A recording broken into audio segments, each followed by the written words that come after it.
by successfully defending his heavyweight championship of the world 10 straight times. He is the baddest man on the planet. Again, he entertained around the world with a one-punch knockout of Luis Ortiz, always adorned in style. Please welcome the bronze bomber and still the WBC heavyweight champion of the world, Deontay Wilder.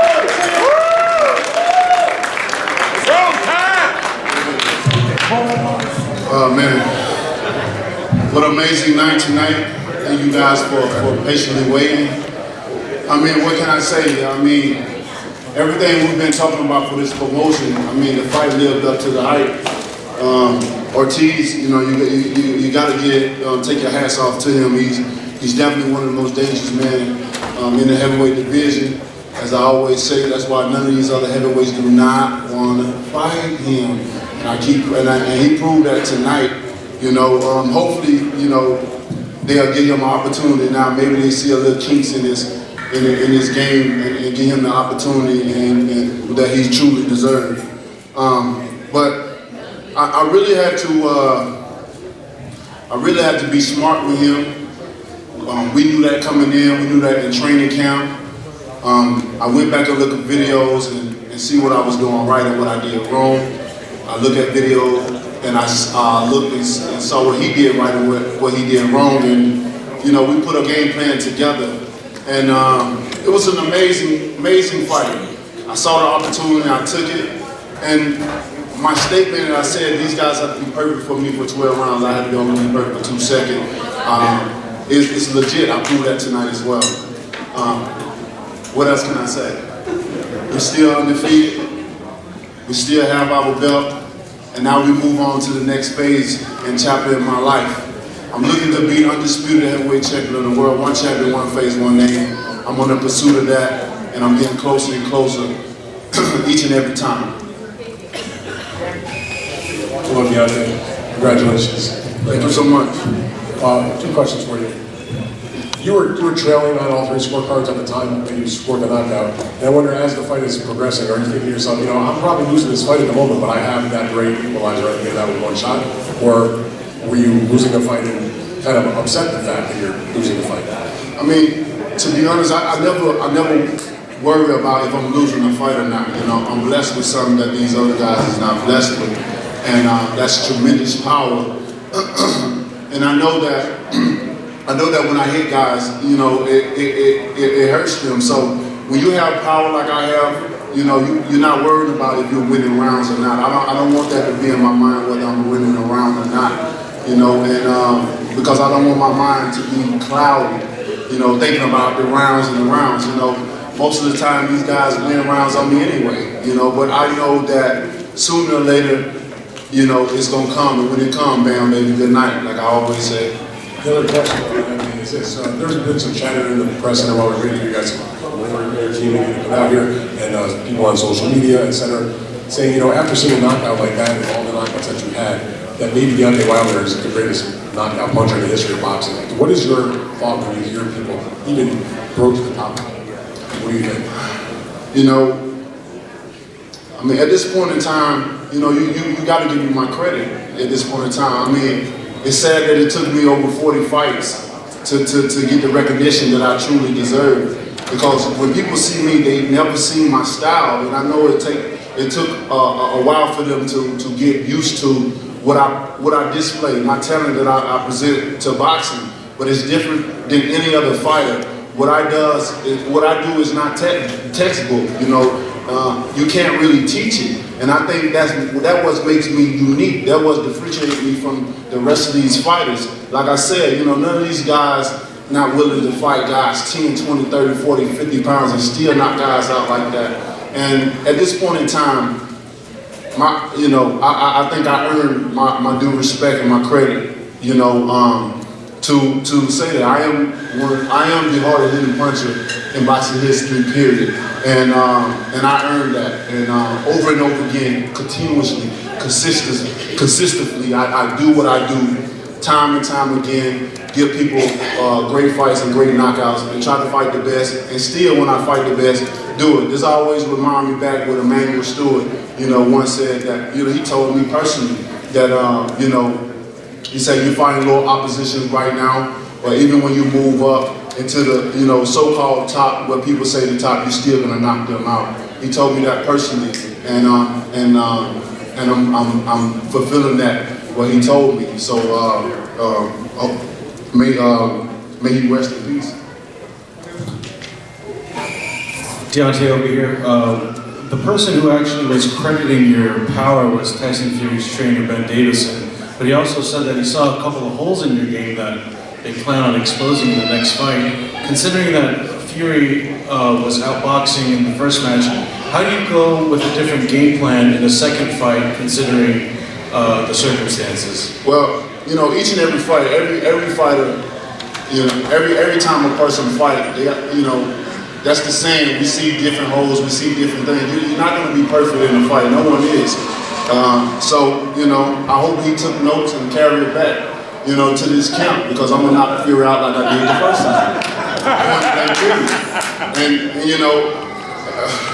So I'm not worried about anything what anyone says. I'm proving. These guys, if they were so sure about certain things, and if they seen so much, he would have took the rematch immediately. I'm not around here running around doing 100,000 things. I was the one that demanded the rematch as soon as possible, especially when it was a controversial decision. I'm the one fighting the best of the best in the division. I don't see no other fighters risking any fights. Last time I checked, Fury only had two big fights on his resume. That's a win against Klitschko and a knockout against me. And the last two was against, up and coming fighters. Look at me. I'm putting my title on the line each and every time. And I'm only getting better and better and better with the timing and the setting up these fighters. So, come February, I hope they're ready, because I'm ready. I'm in great shape. This is going to be a quick turnaround for me. I haven't done this since the beginning of my career, and it's just going to make me better. Fighting the opposition that I'm fighting, doing it often, and getting ready to go back in there February again. So I wish those guys good luck. I hope Ben took a lot of notes, and because I'm ready. Deontay, my friend, congratulations on the win. First question, have you ever hit any one person harder with one punch than you hit Ortiz tonight? And if you have, who was it? When people ask me which one is my favorite knockout, I always go back to the Spuka knockout. I think that was the most devastating knockout that I've ever hit a fighter with, or hit you know what I'm trying to say. I never seen nothing like that. I really thought I killed Spuka at that point in time. And when you hit a guy like that and he come out of the hospital and still have the hospital gown on, something. That was a good night for me and a bad night for him. But I'm always amazed at myself when I knock guys out. When I go back and see it, I'm always amazed at what I've done. Although I am the one that's doing it, but it don't register in my head at that moment in time until I go back and actually really sees it. No one is doing what I'm doing, with devastating knockouts like that. That's what I give to people, devastating knockouts. And to see the reaction of that body when they hit the canvas is just unbelievable. So I'm just happy to be in this division, the heavyweight division, where it once was in a dark place and now it's just on fire, and I'm just happy to be a part of it. The other question, you said you didn't care about the scorecards, but I was just puzzled. You weren't throwing a lot of punches at all. You were sitting there, I thought maybe you start throwing the right hand to try to break something open, but you didn't do it. Why were you being so economical with the punches and waiting and so patient? I had to be with a fighter like Ortiz that had 500 fights. You got to be smart with a fighter like that. You just can't go in and do anything with him. And I knew that coming in from the first time I fought him.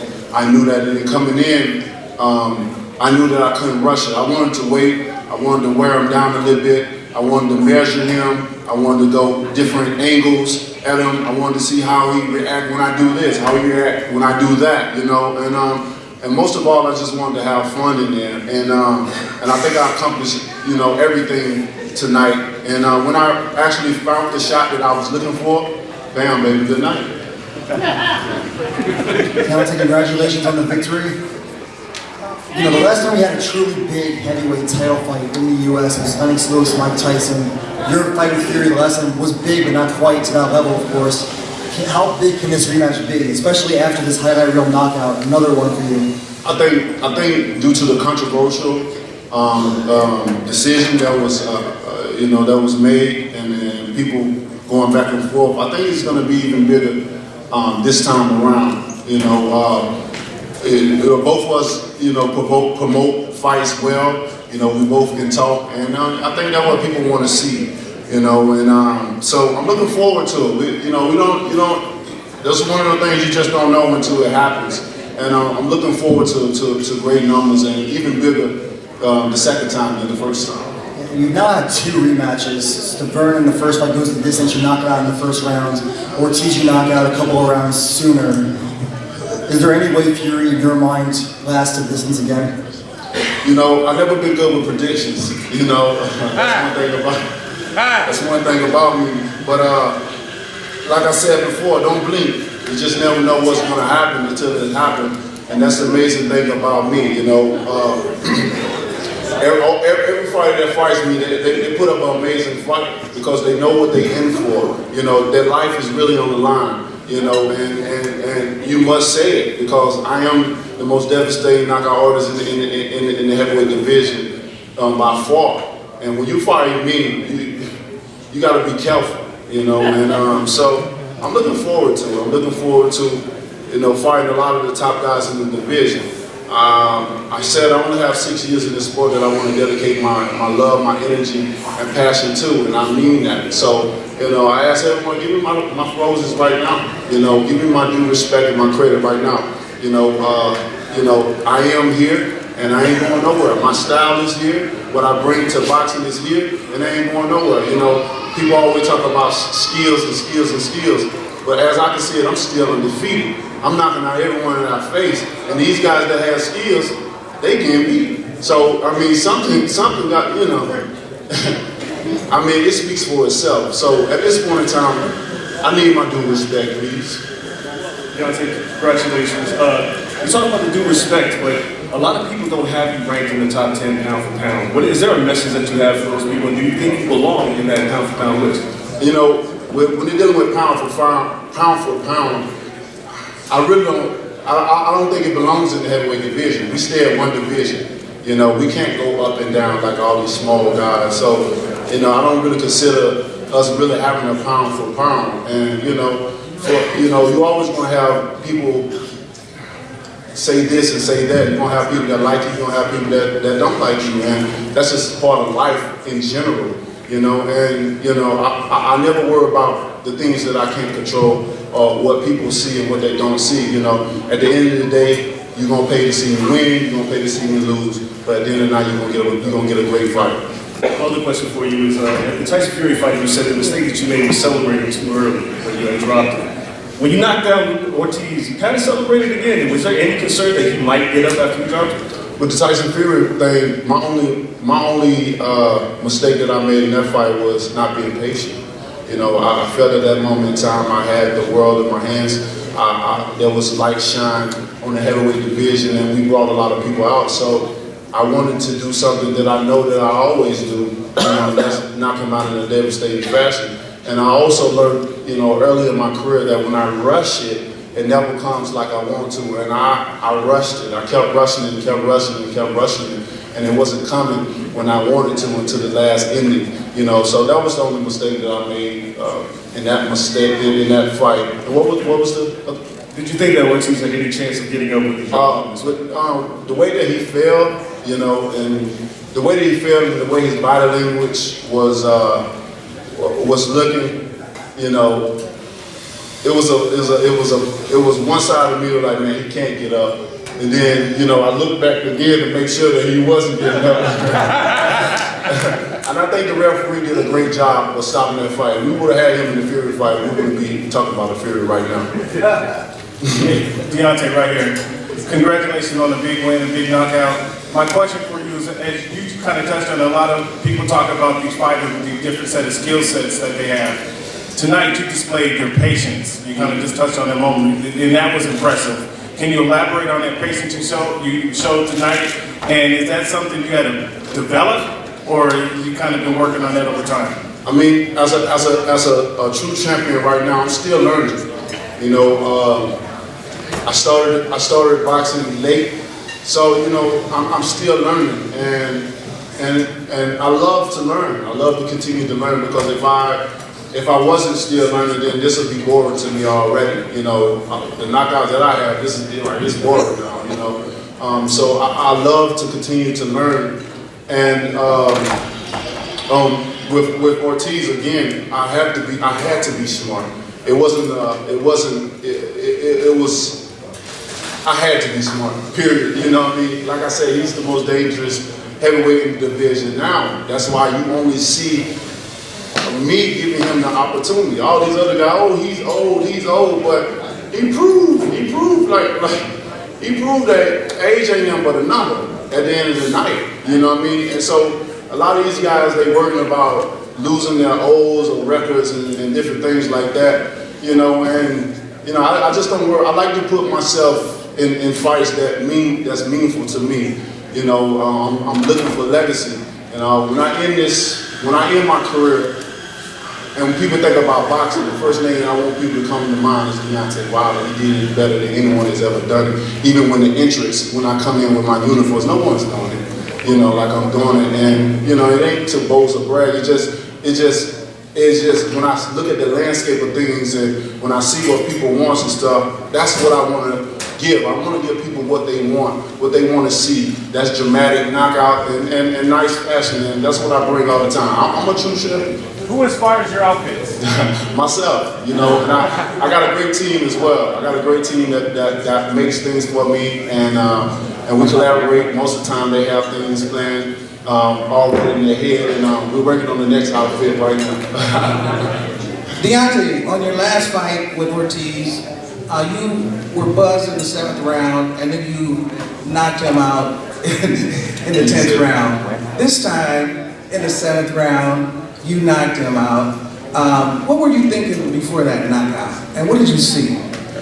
Before the knockout, I was just thinking that I wanted to calculate his movement. There was one point in time where I think throughout the whole fight, we was both calculating each other. I would see that he was looked down at my feet, and I would see that. See, I don't have to look down because my peripheral is amazing, so I can look in the eyes and still see his whole body. We was definitely, you know, like a tug of war battling between the feet positions. I wanted to get him at a certain angle before I really just threw the right hand. You know, I didn't really commit too much to the punches because it was just calculation. You know, and I had to do that with a fighter like Ortiz. You gotta do that. You know, you just can't go in there and do anything with him. He's too experienced to go in there. It'll be foolish of me, you know. And I'm not too naive to think that, oh, I'm the baddest man on the planet, I'm the champion, and I have power just to go in there and do anything.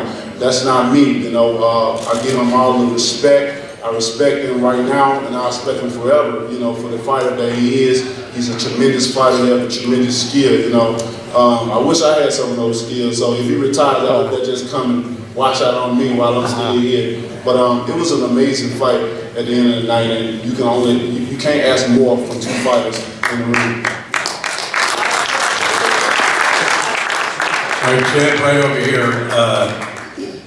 You're always, your battle cry is the bomb squad always. But watching you tonight, I had you behind in this fight. But all during the fight, you know what?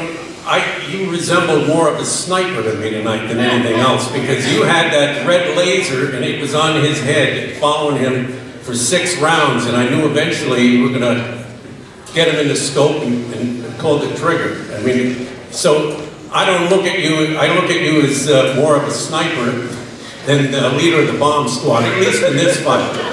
You know, when I made Bomb Squad and the war cry that I said, Bomb Squad, I wish I never created it because, you know, at this point in time, it takes too much of my energy. way too much. We're waiting for you. And at this point in time, you know, we count down how many times we allow to say it. Yeah, I wanted to pick. I'm the type of person I pick my shots. You know, I don't waste energy with just throwing anything. That's why you see me just patient. You know, patient was essential for this fight. I knew I had to be smart, and I wanted to be patient. I knew I was going to wear him down at some point in time in the fight. There was a lot of times where he was showing me where, like, I would hit him on the shoulders and the arms and stuff, and just smart things like that, hit him on the shoulders and the arms, and he would indicate to me. I would see the emotion on his face that it was hurting him and bothering him at different times. But I'm definitely a sniper rifle for sure. You know, especially with an opponent like I had. That's why they say boxing styles make fights. And you got to have different weapons in your bag. And I definitely have different weapons. You know, although people only see the rocket launcher that come out at the end of the night, you know, but at the end of the day, that's what makes great fights, and that's going to put me at the top of all these guys, you know, and just amazing. When you go back and look at the highlight reel, you know, my highlight reel is stacking up. It's pretty nice. You know, I go back and look at the highlight reel before the end of the night, and I'm like, who is this guy? You know, but I'm just blessed to be able to do what I do day in and day out, and just to share my energy amongst the world and display my talent. So I appreciate all the fans. I appreciate all the love and support that I've been receiving over the years, and you guys can only expect nothing but greatness from me from this point on, and great fights that I'm trying to give to the world, to the enemy. Like I said, I only have 6 years that I want to be in this sport. You know, this is a brutal sport. This is a sport where you know, it's a young man's sport. It's a sport you can't stay in too long, and we've seen what can happen if you take too many blows to the head, and I don't want to be a victim of that. So I'm playing it smart. Like I said, I'm gonna give my energy 6 more years, and I'm out of here. So, like I said, give me my flowers now. You ain't gonna regret it. Trust me. All right, guys, let's get it. Thank you guys so much, and have a safe night. Gotta do it with me though. 1, 2, 3, 4! Thank you very much. Who will translate.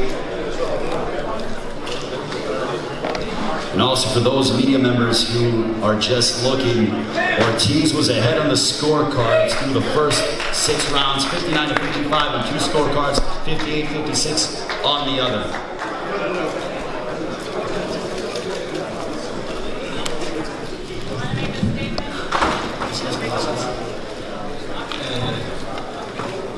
Gracias por venir a Raúl. Thank you for coming. Nada, esto es lo que debía suceder. O verlo yo, y nada, estoy contento de lo que haya pasado.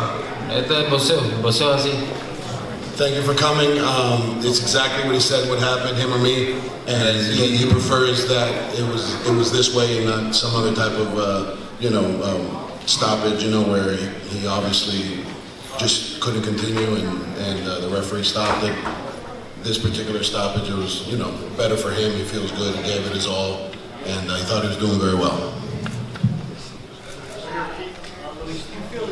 Wilder in the 6th round, it appeared that he backed away from you at some point and was trying to hold you. Did you think you hurt him?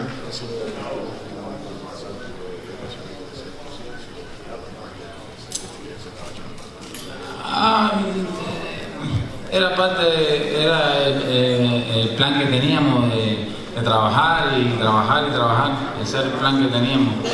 Si estaba lastimado o no, yo seguía trabajando. Todo el mundo lo vio.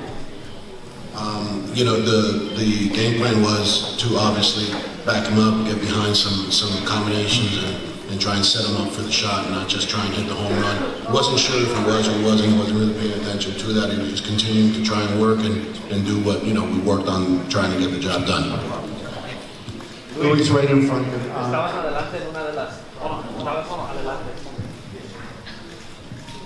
Luis, estabas adelante en las carteleras.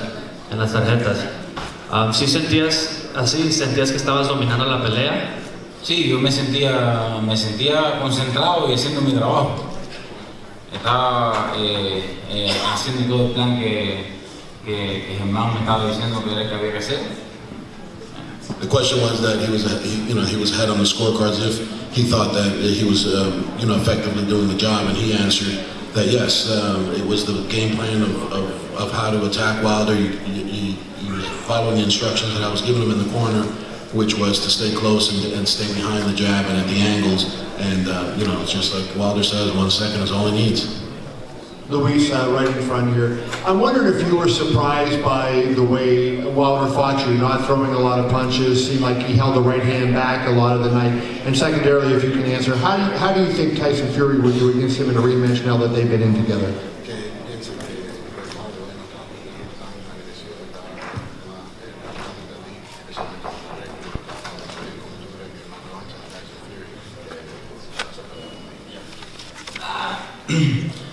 Bueno, es diferente.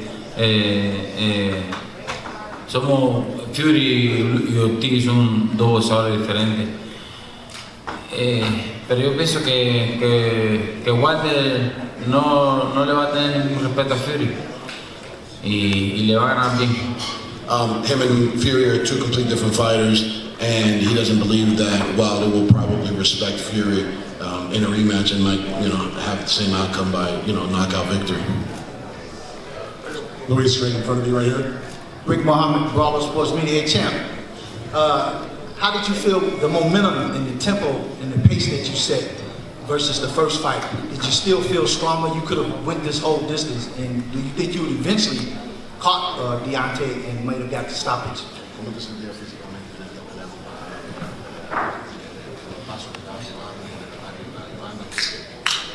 No, todo el mundo vio, yo estaba físicamente, mentalmente estaba preparado, estaba enfocado en el trabajo, pero esto es el boxeo, un descuido y yo andaba un bombardero y me conectó.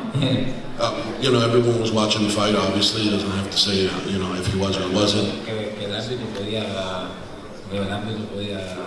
darme la oportunidad porque yo sentí que and yes, he was, in great shape, both physically and emotionally, mentally, and he was prepared to take this fight as long as it needed to be. To answer your question, whether it was going to be a knockout or a decision win or a clear-cut victory, his only gripe is obviously he really feels that being a championship fight, it's a grudge match, and these guys, the ref probably could have just let it go on. It was 8 seconds left, 7 seconds left. Let's see what happens. Recover in the corner. It's give him the benefit of the doubt, and it is what it is now. But he's, as you see, he's very upset that didn't happen because he's a fighter. He wants to fight. Thank you, champ. Straight in front of you guys. Herbert, could you ask Luis the right hand that ended the fight? I wonder, did he ever even see the shot? No, fue un mal giro, un mal descuido. Si lo hubiera visto no me hubiera.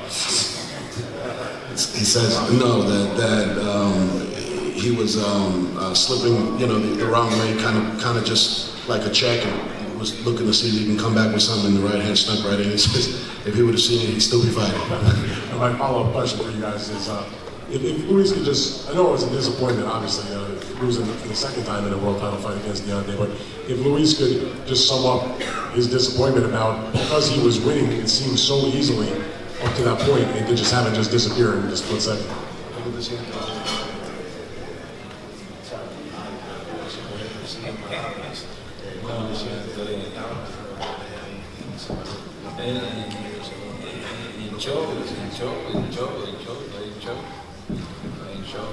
He's in shock, just really no words, just in shock and disappointed, and rightly so, yeah. Luis, first of all, congratulations on putting forward such a great effort. Deontay mentioned that some of the best heavyweights in the world should induct you based on the fact that you lost to him today, and that they should still be willing to fight you. At this point, you're 40 years old.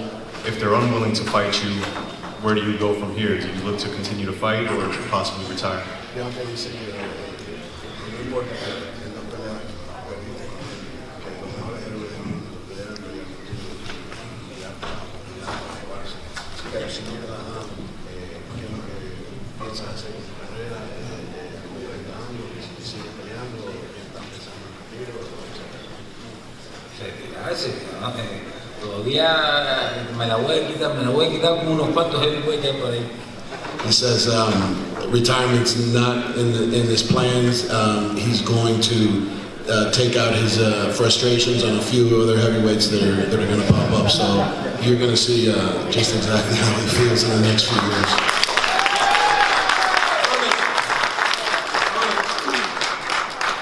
Question for you as a trainer. We talked about it yesterday. Patience was going to be the key. Less was going to be more. Did you like the way Louis was executing up until that last right hand? Yes, you know, we really focused, now we can speak freely, you know, obviously.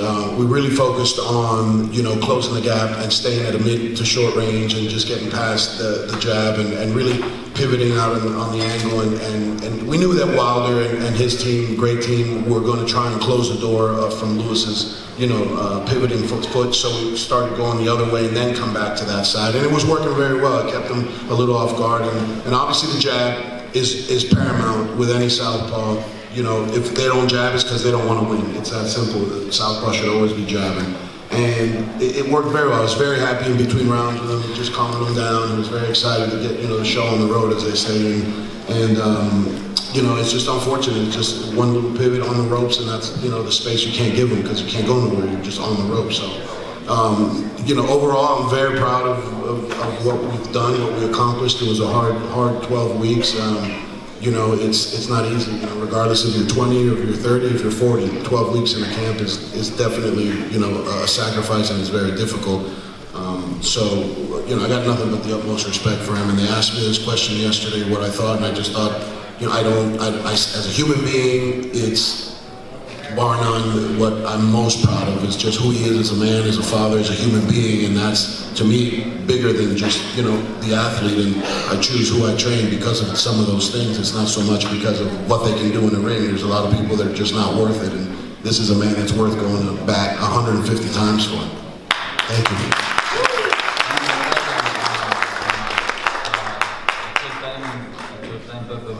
Fox, mi manager, mi team, a Henry, a Luis de Cuba Jr., mi entrenador, el nuevo Jera que está aquí para hacerle saber a la gente mía de Miami.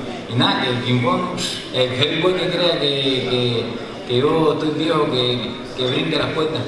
He says that obviously understood some of that. He wants to thank everybody, Fox, you know, Al Hagen, obviously Deontay Wilder first and foremost, you know, and everybody on his team.